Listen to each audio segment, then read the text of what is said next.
Ooh, I'm in a car again. I haven't been in a car in a while. Alright. Hello, everyone. This is sort of a catch-up review time. Not really a catch-up review. This movie is brand new. I'm just feeling that I have 45 minutes to spare at my own house where I rarely review movies. Usually when I review a movie, I record it the night after in my car or right when I'm at home. I get in the garage. But I'm just here right now in the middle of the day at 3 p.m. I saw this movie yesterday. I saw a few movies yesterday, and I'll review for sure 2 here. Might review 1 the next time I'm at a car. I don't think I have enough time to review 3 movies right now before I have to go do something. But simply, I'm reviewing this middle of the day. It's rare that I review movies at the middle of the day. So currently right now, it's about 3:20 p.m. right now. I'm in my garage in a car alone. Like a loser.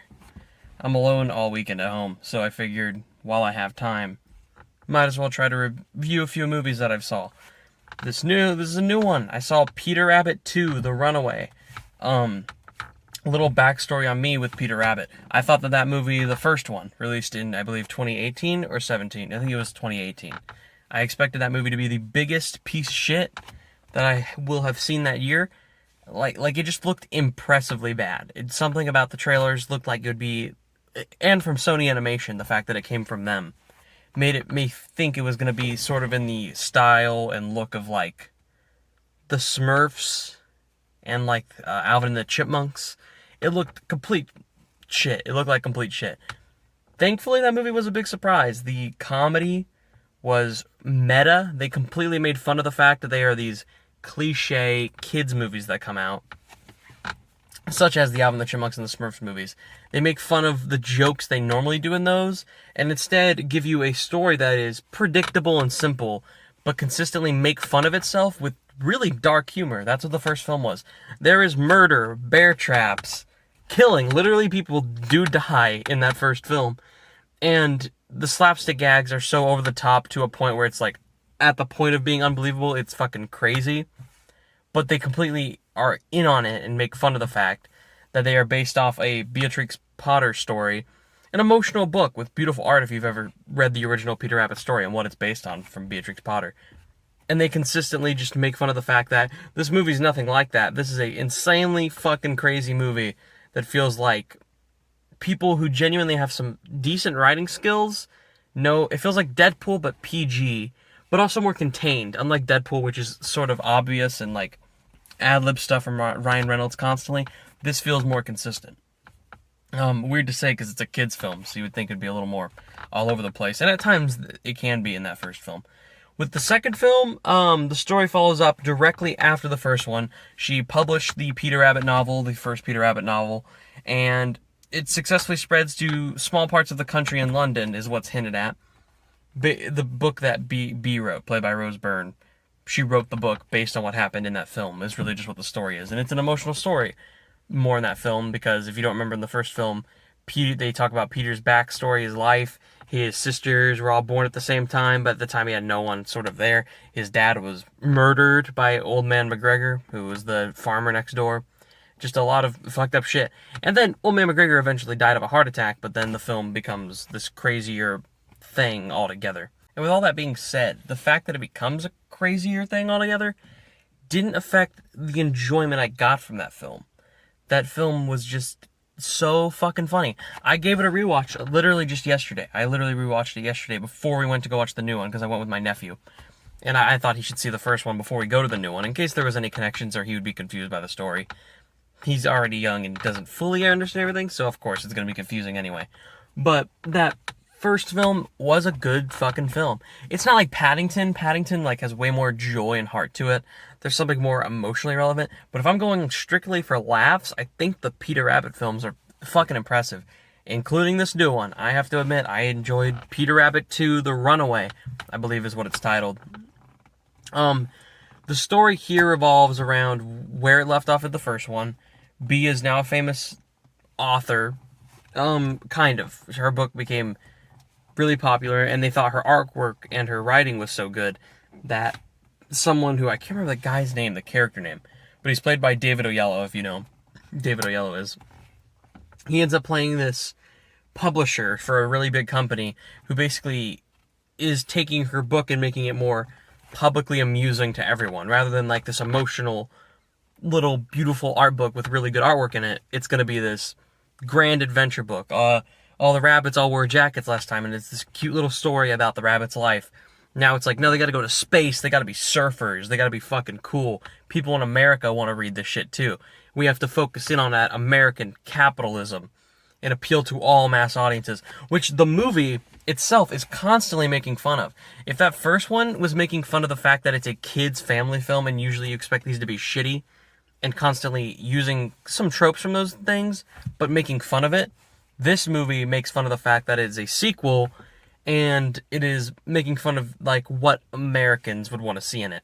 There's literally a scene where they directly look at the camera, kind of like in the first one, and they do a camera look joke, where one of the characters is talking about, wow, this is going to be like really emotionally appealing and way funnier now that it's like not just based on like British, England, London experiences, and now it can spread to Americans, and all the capitalism and marketing there is going to love it. And then the character just literally looks at the screen like, and it's a Deadpool type thing, self-awareness, meta humor. But it fucking works here, because in a sequel, the trailers, again, look like shit. I think the trailer's goal is to mainly appeal to the kids, because then the kids will beg their parents. Parents are going to dismiss the film either way, probably. I think most adults are just going to go be like, fuck, I have to sit through Peter Rabbit. God, fucking hate my kids. Hope my kids explode. Maybe I'll send them off to fucking Iraq and when they're 18. I'm sure no parent would actually say that. The point being is parents don't have interest in it. I don't think I would just casually go up to my mom and my dad and they would just be like, I want to fucking see Peter Rabbit. That's what I want to go to opening night. For me, I'll see any movie. And I was looking forward to this movie because I found that first one to be an enjoyable, I would say honestly, 7.5 out of 10. That movie's really enjoyable. And as a follow-up sequel, it's equivalent. It's just as good as the first film. It is it's even a little bit shorter. It's as tight. Its story is a little bit more contrived, but I would say I got a little bit more of laughs than I did from the first film here.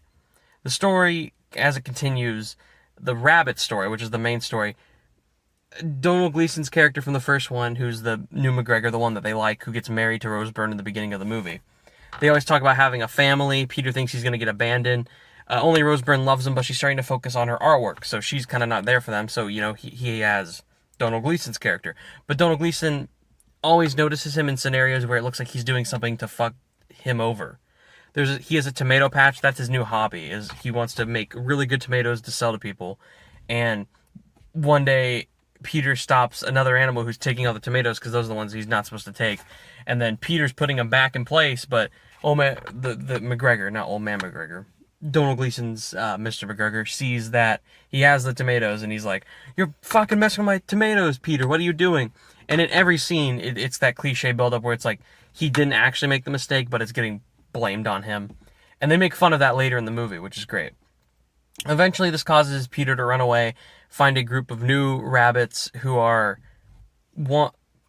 like kind of criminals. They just live on the street. They do heist for their food. They have like an underground basement. And it becomes a fucking heist film. Out of nowhere, like a good 40 minutes of this movie just becomes a heist film, and it's hilarious. And they somehow find a way to connect that back and make an emotional scene. Not one that makes you sad, but one that makes you like, go, that's fun and heartwarming. And believe it or not, has a really good message about family and friends, about where you truly belong as a person. Who you are, you can be yourself. It does have a good message about that. And I won't spoil the film, because going through a whole story like of Peter Rabbit sounds fucking pointless. So as good things I go, the comedy is hilarious. There's a joke where all the friends, all the animals from the farm get kidnapped or get taken to other shelters or places, like people adopt the pets from there. And if you think the first film, where they go back, Peter Rabbit goes to get McGregor back, and he goes, "You truly belong with Rose Byrne's character B. She's meant for you. It was all my fault that I blew up my own house and got you in trouble and got me in trouble in the process. You're meant for her." He runs back and saves her, and they go back, and they are on like a fucking jet ski, and then they have like a giant-ass boat, and then they're like on one of those train track things where you push them up and down on each side. Then they fly like a fucking plane, and then they get back there. Somehow, even though literally they're about to leave in like a minute, they could easily get out of there, Rose Byrne, when she's leaving at the time. And it's a funny, great montage scene. They have a montage scene here that is like double as long and tops that on terms of comedy. They save like the pig, and the pig is like stuck in a freezer because they're about to like, he's at like a fucking deli. They're gonna kill him. The frog is about to get dissected in class. The hedgehog is like the stand that they put on to do this in a house, and the hedgehog just stands there and does nothing. So when Donald Gleason breaks into the house to save her, he knocks on the door, and somehow he picks the lock, and then you just see him running. You don't see him holding the hedgehog, but you just hear him running and going like, ah, help! Ah! And it's just a great little bit. And then the deer one with the head on the wall is probably the best bit of the entire film, because he goes into a bar, and we find out the deer is at a bar somewhere in like Oklahoma, and there's just a deer on the wall, and he's like, no, we're too late, and he starts crying and breaking down, and Rose Byrne's like, hey, you dumbass, the deer's right there, you're about to get his head mounted, but he's not, and they just fucking take him out and hit the guy with a beer bottle and get out of there. So a lot of dark humor and consistently funny humor. Donald Gleason and Rose Byrne are great again. David Oyelowo is like really good at playing the sarcastic dickhead publisher who just changes everything for the rights of capitalism and money. It's really funny. And again, kind of a good message, but it's meta on that message. It at least makes fun of it. If it were a cliche trope, which it is in other films, it's at least made fun of. For the humor, the comedy, the writing, all that shit really works. If you are in the mood for a kid's comedy or a comedy in general, an adult could like this fucking movie. If you've been growing through with kids' movies your life, you'll get what the parody is. You'll get the joke. I guarantee you, I laughed out loud at a lot of jokes that my nephew didn't. If my nephew was laughing at a joke, or the kids in the audience, it was a slapstick joke, which some slapstick jokes are funny to the whole audience. There were some that were really funny to me, too. But a lot of them are like the cliche fall, get hit gags, slap gags. Those aren't great, but they don't take up most of the movie. Most of the humor is very meta or very dark. It has dark humor. People do get injured and should be killed multiple times in this movie. I can't remember if someone dies in this movie. If like in a funny way or in a way that's played for dark humor. If they do, does someone? I'm trying to remember. If it is, it's a small character. I do think someone at one point does. Maybe, or just gets like injured in a really bad way. It's funny either way. The fact that they just play it off for laughs. It's pretty fucked up, some shit that happens. And the main plot of the heist is to rob a dry fruit stand because dry fruit never expires, and the lusciousness and its smaller pieces for animals to handle. So that's like the big heist they're going for, is to get tons of fucking dry fruit. It's a great concept. It's funny. The story's messy though. It is an hour and 28 minutes. And unlike Peter Rabbit 1, where there's like a few minutes of breaks and emotional moments, the emotional moments here there's one in particular that's like meant to be the heartwarming moment of the movie. Then the story just fucking goes. It consistently is like paced very quickly. Like if you are not focused, if you went to the restroom, you could probably leave and come back in 2 minutes and a new plot element would have been introduced. That's my biggest complaint with the movie. I thought it was hilarious. I thought the animation too had improved. The deer in this one looks a bit better. I thought the deer in that first one, I was like, that's shitty CGI. There's not that annoying bird joke in the first one. That one joke was the one joke I really hated, where the birds sing pop songs, but they change the lyrics, and then they just get hit out of the sky. It's pointless. Here there is a gag about an animal singing consistently, and they bring up the gag, but it's way fucking funnier in this movie, and I totally love that joke. And the pacing was faster, more entertaining, the comedy was better. Story's a little bit more lacking, and it's a little messy, but with what it is, I think it's just as good of a film as the first one. I think if you watch these back-to-back, impressively, the Peter Rabbit films, if you are understanding what they're going for, you're going to like them. I give that first Peter Rabbit a 7 out of 10. If I have to give a rating to Peter Rabbit 2, The Runaway, which is the full title, I'm making sure. I have a paper right here in front of me that lets me know. Peter Rabbit 2, The Runaway. I would give Peter Rabbit 2, The Runaway a 7.5 out of 10. Just like the first film, funny, consistent for most part with its humor, and it never feels old or dry as it goes on. It's very entertaining. So if you have a chance to see Peter Rabbit 2 in a theater, maybe if you're taking a kid, it's definitely worth the experience because you'll have a fun time anyway. And if not, your kid will like it. For sure. The kids here were laughing their asses off. At least at parts. There are parts I was laughing alone in the theater because I'm sure the adults there are not focused, and I'm the only one who's laughing at some of these really dark, humored jokes that are pretty clever.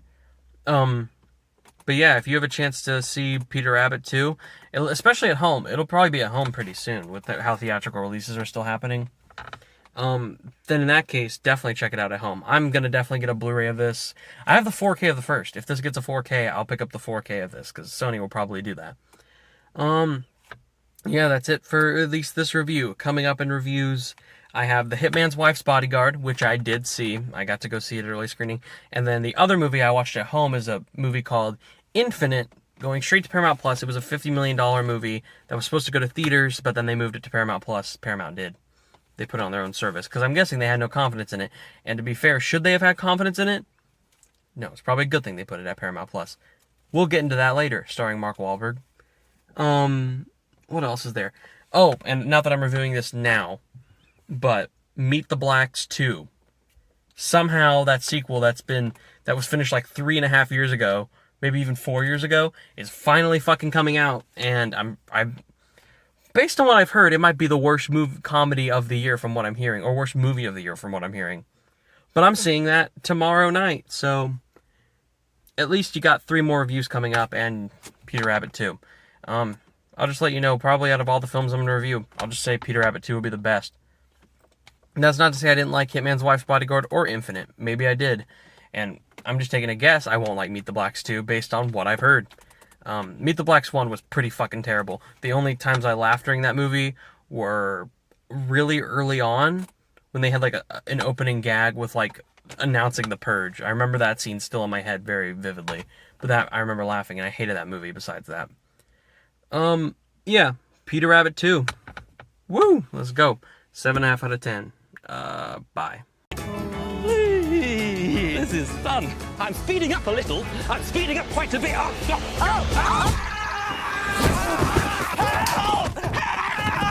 And that's why adults shouldn't do kid stuff.